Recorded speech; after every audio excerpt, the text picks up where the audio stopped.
Hello dear friend. या आधीच्या व्हिडिओमध्ये आपण बघितलं 5 मिनिटाचा जे काही व्हिडिओ होता त्यामध्ये आपण आर्थिक घडामोडी बघितल्या. आर्थिक घडामोडीची स्टार्टिंग बघितली आपण. त्यामध्ये आपण महारत्न या टॉपिकपर्यंत आलो. आता महारत्न कोणत्या किती आहेत आणि नेमकं कोणाकोणाला महारत्न दर्जा प्राप्त झाला हे आपण आधीच्या व्हिडिओमध्ये बघितलं. आजच्या व्हिडिओमध्ये बघूया आपण की जे काय आता नवीन महारत्ननंतर नवरत्न दर्जा आहे हे 5 कंपन्यांना प्राप्त झाला आहे. तर 5 कंपन्या कोणत्या आहेत मग ते महत्त्वाचं आहे. ONGC विदेश लिमिटेड. ओके.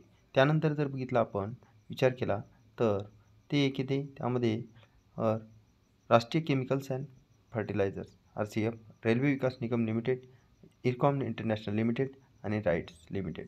या 5 जे काय आहेत नवरत्न दर्जा आहेत कंपन्या, यांना यावेळेसचा जे काय आहे नवरत्न दर्जा प्राप्त झाला 2023मध्ये. तर मग आता एकूण नवरत्न दर्जा प्राप्त कंपन्यांची संख्या झाली आता 16. तर यामध्ये 15व्या क्रमांकाची आहे इरकॉन आणि त्यासोबत 16व्या क्रमांकाची नुकतीच झालेली आहे राईट्स. हे जे काय आहे 16व्या क्रमांकाची नवरत्न दर्जा प्राप्त कंपनी.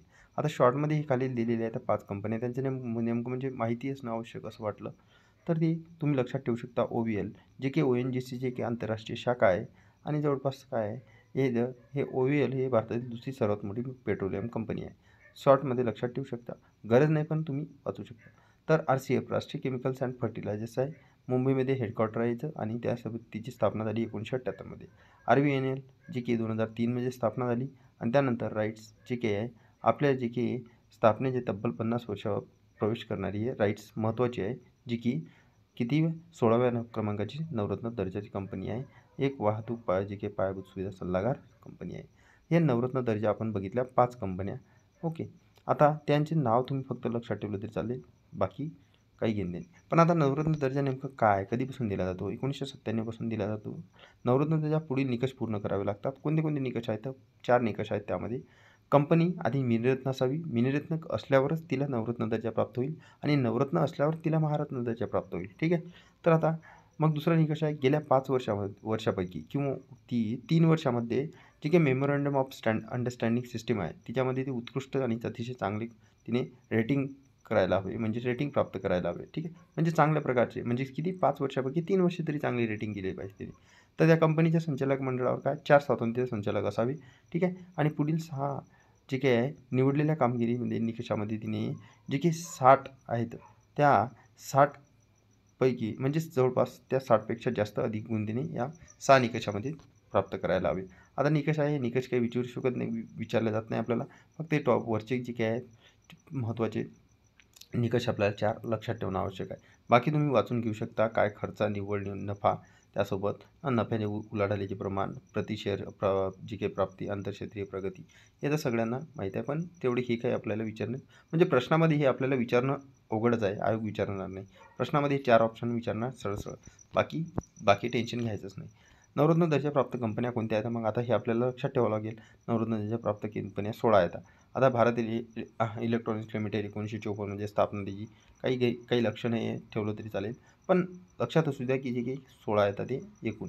मग 16 येतात, बाकी हे इथे 9 दिलेले आहे. त्यानंतर इकडे जर बघितलं आपण हे 16 कंपन्या त्यामध्ये आपण बघू शकतो या 16 कंपन्या.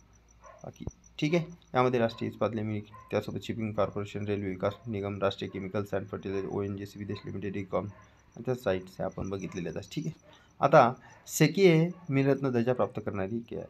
सेकी काय solar energy corporation of India limited 10 April 2023मध्ये तिला हे मिनिरत्न दर्जा प्राप्त झालेला आहे. आता महत्त्वाचं काय 2011मध्ये तिची स्थापना झालेली आहे. ठीक आहे. आता सेकी पण तुम्ही लक्षात ठेवा, कारण की तिनं वेगळं दिलेलं आहे यामध्ये, कारण की सोलर एनर्जीची कंपनीच आहे कंपनी. आता मग एकूण महत्त्वाचं प्रश्नामध्ये अतिशय प्रिय प्रश्न आपल्याला इथून पुट होऊ शकतो की महारत्न कंपन्या किती आहेत एकूण? आता 13. तर नवरत्न कंपन्या एकूण 16 आणि मिनिरत्न कंपन्या 1 मध्ये जर बघितलं, एक पहिल्या श्रेणीमध्ये 57 आहे आणि मिनिरत्न श्रेणी 2 मध्ये जर म्हटलं तुम्हाला तर 11 आहेत. एवढं लक्षात ठेवणं आवश्यक आहे, महत्त्वाचं आहे. आता पहिल्या जी काही आहे निर्यात प्रोत्साहन धोरणाची जी काही मंजुरी मिळालेली आहे. एकनाथ शिंदे मुख्यमंत्री आहे आपले. तर आता याच्यानंतर आता या धोरणाची वैशिष्ट्ये आपल्याला लक्षात ठेवू. कोणते? निर्यात प्रोत्साहन धोरण. आता याला आता मंजुरी मिळाली, मग याच्या धोरणाची वैशिष्ट्ये आपल्याला आवश्यक आहे. धोरणाची वैशिष्ट्ये आपल्याला विचारू शकते. सध्या राज्यातील जी काही निर्यात आहे $72 अब्ज असून ते 150 पर्यंत आपल्याला वाढविणे, 100 म्हणजे $72 अब्ज 150 वाढवणे हे धोरणाचे पहिले उद्दिष्ट. 5 वर्षामध्ये 30 जे काही निर्यातभिमुख पायाभूत सुविधा प्रकल्प आहेत याचा विकास करणे. ठीक आहे. 2030 पर्यंत जर हे आहे देशाचे $1 ट्रिलियन निर्यातीच्या उद्दिष्टात राज्याचा काय 22% जे काय सहभाग साध्य करणे हे त्याचे उद्दिष्ट आहे. 3 उद्दिष्ट लक्षात ठेवू शकता. मग एकाचा कालावधी महत्त्वाचा आहे. 27-28 पर्यंत कालावधी आहे. पैसे तुम्ही काही गरज नाही ठेवली तरी, लक्षात ठेवलं नाही तरी 5,000 MSME जे काही आहे मोठ्या उद्योगांना लाभ होईल याचा, 40,000 रोजगार प्राप्ती ठीक आहे. आणि त्यानंतर राज्याच्या निर्यातीमध्ये आता 60% वरून सध्या 14% एवढी वाढ होण्यास मदत होईल. बाकी तुम्ही लक्षात ठेवू शकता, काही गरज नाही. ठीक आहे. आता काय महाराष्ट्र निर्यातीचा वाटा मग बघा. आता इथे काय आहे लक्षात ठेवणं आपल्याला आवश्यक की देशात अव्वल कधी होता महाराष्ट्र निर्यातीच्या वाटीत 19-20 मध्ये आणि 21-22 मध्ये म्हणजेच काय झालं 20-71 म्हणजेच आपल्याला विचारू का शकते की महाराष्ट्राचा निर्यातीतील वाटा 2019-20च्या तुलनेत 2021-22 मध्ये घटला आहे. ऑफकोर्स घटला आहे. बाकी सिंपल आहे. बाकी आकडे काही लक्षात ठेवू शकता. 17.33 लक्षात ठेवा. 20.71 19-20 आणि 21-22 17.33 म्हणजे घटता आहे निर्यातीचा वाटा. आता बघा अमेरिका सर्वात मोठा व्यापार भागीदार देश आहे. ठीक आहे. ऑफकोर्स असणारच आपला अमेरिका हे सर्वात मोठा व्यापार भागीदार देश आहे. म्हणजे द्विपक्षीय व्यापार यामध्ये या सामायिकमध्ये आपल्याला बघितलं म्हणजे द्विपक्षीय व्यापार किती झाला 59.67 अब्ज डॉलर झाला. त्यानंतर फर्स्ट क्रमांकावर अमेरिका आहे तर दुसऱ्या क्रमांकावर कोण आहे मग चीन द्विपक्षीय व्यापारामध्ये आपल्याकडे काय आहे हे दुसऱ्या क्रमांकावर आहे. इथून तुम्ही काही पॉईंट लक्षात ठेवू शकता. 59.67 अब्ज डॉलर भारत अमेरिका दरम्यान द्विपक्षीय व्यापार म्हणजे आयात निर्यात प्लस पकडून आणि 58.11 जे काय अब्ज डॉलर हे द्विपक्षीय चीन दुसऱ्या क्रमांकावर द्विपक्षीय काही सिक्वेन्स लक्षात ठेवू शकता. बाकी आकडे लक्षात ठेवलं नाही तरी चालेल. हे लक्षात ठेवा. अमेरिका भारताचा सर्वात मोठा व्यापार भागीदार देश. अमेरिका फर्स्ट क्रमांकावर, दुसरा चीन, त्यानंतर जर बघितलं UAE, त्यासोबत सौदी अरेबिया आणि सिंगापूर. अमेरिका, चीन, UAE, Saudi Arabia, Singapore. America, चीन, UAE, Saudi Arabia, Singapore. GST appeal न्यायाधिकरण. आता GST अपील न्यायाधिकरण नेमकं काय आहे मग आता बघा. GST म्हणजे जे काही टॅक्स आहे आपण भरतो ते टॅक्समध्ये जर बघितलं तर भरता सध्या वेळेस जे काही कर अधिकारी आहे त्या कर अधिकाऱ्यावर जे काही आहे आपण जेव्हा करदाते भरतात त्यावर काही असमाधानी असते, त्यांच्या काही शंका असतात तर त्यांना डायरेक्ट उच्च न्यायालयात दाद मागावी लागते. पण दाद उच्च न्यायालयात न मागता आता हे अपील जे काही अपीलीय GST अपीलीय न्यायाधिकरण आहे हे स्थापन करण्यास मागणी केली, जे की निर्मला सीतारामन यांनी दिल्लीमध्ये बैठक घेतली होती त्यावेळेस. मग वस्तू सेवा कर अपीलीय न्यायाधिकरण 31 जे काही खंडपीठाची स्थापना करण्यात येणार आहे आता त्यासाठी. मग यामध्ये काय आहे नेमकं तर GST न्यायाधिकरणाने जे काय आहे केंद्रीय जे काही वित्त आणि कॉर्पोरेट व्यवहार मंत्री निर्मला सीतारामन यांनी GST परिषदेत 52व्या सांगितलं की नवी दिल्ली येथे पार पडली होती. त्यामध्ये GSTAT जे काय आहे अध्यक्ष आणि सदस्याच्या कमाल वयाची मर्यादा वाढवण्याचा निर्णय घेतला. मग यांची जे काय आहे हे आता निर्णय आहे यामध्ये काय असं मग या न्यायाधिकरणामध्ये अध्यक्षांसाठी कमाल वयोमर्यादा 70 ठेवली आणि सदस्यासाठी कमाल वयोमर्यादा 67 ठेवली. 70-67 लक्षात ठेवा अध्यक्ष सदस्याची वयोमर्यादा. यादी किती होती? यादी होती 67 आणि 65 म्हणजेच अध्यक्षाची 67 आणि 65 होती. आता अध्यक्षाची 70 केली आणि सदस्याची 67 केली. महत्त्वाचं आहे न्यायाधिकरणामध्ये नेमकं काय बदल झाला.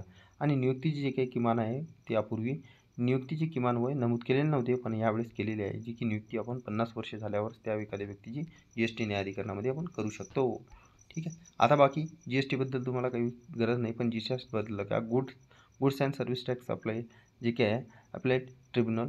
ओके. आता हे काय आहे CGST हे जे की 2017 जे काही कलम आहे त्या 109 नुसार हे स्थापन करण्याचे अनिवार्य आहे. याचे खंडपीठ आपल्याला नवी दिल्लीमध्ये बघायला मिळते. ठीक आहे. आता जर बघितलं आपण 1 जुलै 2017 पासून GST प्रणालीच्या अंमलबजावणीची वेळ आहे, लक्षात ठेवू शकता तुम्ही. आता बघा GST परिषद महत्त्वाची आहे. वस्तू-सेवा कराशी संबंधित मुद्द्यावर केंद्र आणि राज्य सरकारला जी काही शिफारस आहे हे करणारी एक प्रकारची एक घटनात्मक संस्था आहे. 2016 मध्ये राज्यघटनेच्या कलम 279A अंतर्गत राष्ट्रपतीच्या आदेशानुसार या परिषदेची स्थापना करण्यात आलेली आहे. अध्यक्ष काय केंद्रीय अर्थमंत्री, सचिवालय इथे नवी दिल्ली आहे. पदसिद्ध सचिव काय केंद्रीय महसूल सचिव.